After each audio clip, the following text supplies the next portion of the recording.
Once upon a time, in the dazzling kingdom of Velmyra, where crystal towers touched the clouds and gold gleamed from every rooftop, there lived a young prince named Kale. Born into unimaginable luxury, Kale had the finest clothes, the most splendid feasts, and crowds that bowed in reverence wherever he went. Yet, with all the riches in the world, Kale felt lonelier than ever. From the outside, his life looked perfect, but on the inside, Kale's heart ached.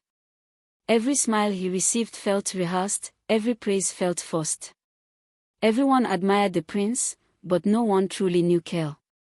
What he craved wasn't admiration, it was connection, sincerity, and above all, love. One quiet evening, while strolling through the royal gardens, Kale confessed his misery to Aden, his loyal advisor and childhood friend. "All they see is the crown," Kale sighed. "No one sees me." Aden, wise and loyal, thought carefully. "Perhaps you must let them see you without it." And with that simple suggestion, a wild plan was born. Kale traded his silks for linen, his crown for a simple cloak, and disguised himself as a traveling musician. Only Aden knew the truth. With a lute slung over his back and hope in his heart, Kale left the palace, determined to find love untainted by royalty. He wandered for days, finally arriving in a humble village nestled between hills and forest. The people there were hardworking and warm, and Kale quickly caught their attention with his enchanting music.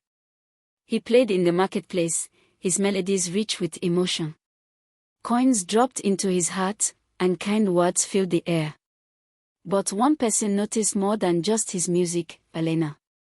Elena was a spirited baker, known for her laughter, stubborn independence, and the smell of warm bread that drifted from her shop. She had little, but lived with heart and pride. When she first saw Kale struggling to set up his instrument stand, she chuckled. "You're no merchant, that's for sure," she teased, handing him a loaf. "But you've got heart in those strings." Kale grinned, surprised and charmed by her honesty. "And you've got kindness in your hands." "Thank you." From that moment, a friendship blossomed. Kale helped her deliver bread, and Elena taught him how to knit dough. He played songs just for her at sunset, and she laughed louder than anyone in the village. They talked about dreams, about freedom, and about what it meant to truly belong. Kale had never felt so alive. But the royal court was growing restless. Whispers of the missing prince began to swirl. Rumors, panic, speculation. Aden, under mounting pressure, began a secret search. Meanwhile, danger approached in the form of Lord Renwick, a noble from Velmyra sent to investigate Kale's disappearance but with his own motives. Renwick, arrogant and power-hungry, found Elena enchanting. He paraded his wealth before her, promising her jewels, titles, and a palace life. "A woman like you doesn't belong in a village. You could be my lady, perhaps even a queen," he said smugly. Elena narrowed her eyes. "I'd rather smell like flower than wear a crown given by a man who doesn't know my name." Kale watched from afar, torn by guilt and fear. Should he reveal who he really was?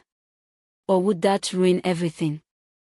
Aden eventually found Kale and warned him, "Your coronation is in 3 days. The kingdom needs you. You must return." Kale asked for one more day. Just one more. But fate had its own plan.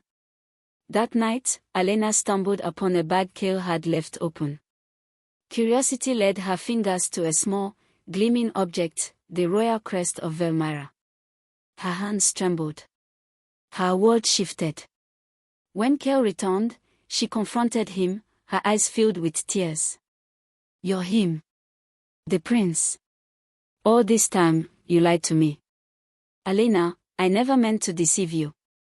I wanted someone to love me for who I am, not for the crown. But love built on lies crumbles fast, Kale. I trusted you. You should have trusted me." With a heavy heart, she turned away. Rain fell gently, echoing Kale's sorrow. The morning of the coronation came. Thousands gathered. Kale stood at the grand steps of the palace, robe draped across his shoulders. Trumpets blared. But his mind was far away. As he looked out across the crowd, his eyes found Alena, standing in the distance, uncertain. He stepped forward and raised his hand to silence the crowd. "I was born to rule Velmyra," he began. "But I recently learned that true power is not found in gold or thrones. It is found in honesty, love, and sacrifice." Gasps rippled through the crowd.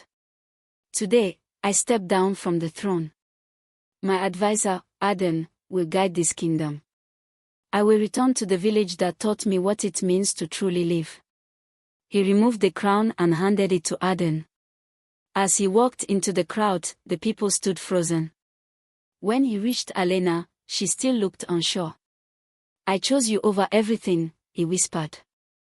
"If that's not love, then I don't know what is." Tears sparkled in her eyes.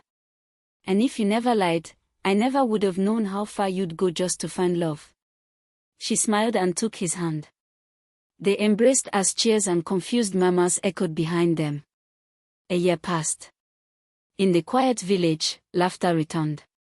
Kale taught music to children and helped fix roofs. Alena expanded her bakery and started a reading club for girls. Their lives were filled with simplicity and love. One evening, Kale opened a letter hidden beneath a loose floorboard. It was from Aden. "The kingdom thrives. Your secret is safe. They believe you are traveling the world. Velmyra is in good hands." Alena leaned on the doorframe, arms crossed playfully. "Still hiding secrets, Prince?" Kale smiled. "Only the ones that protect what matters most." They stood beneath the stars, fingers interlocked, hearts full. Kale had given up a crown. But in doing so, he had earned something far greater: true love, true peace, and a life that no title could ever provide.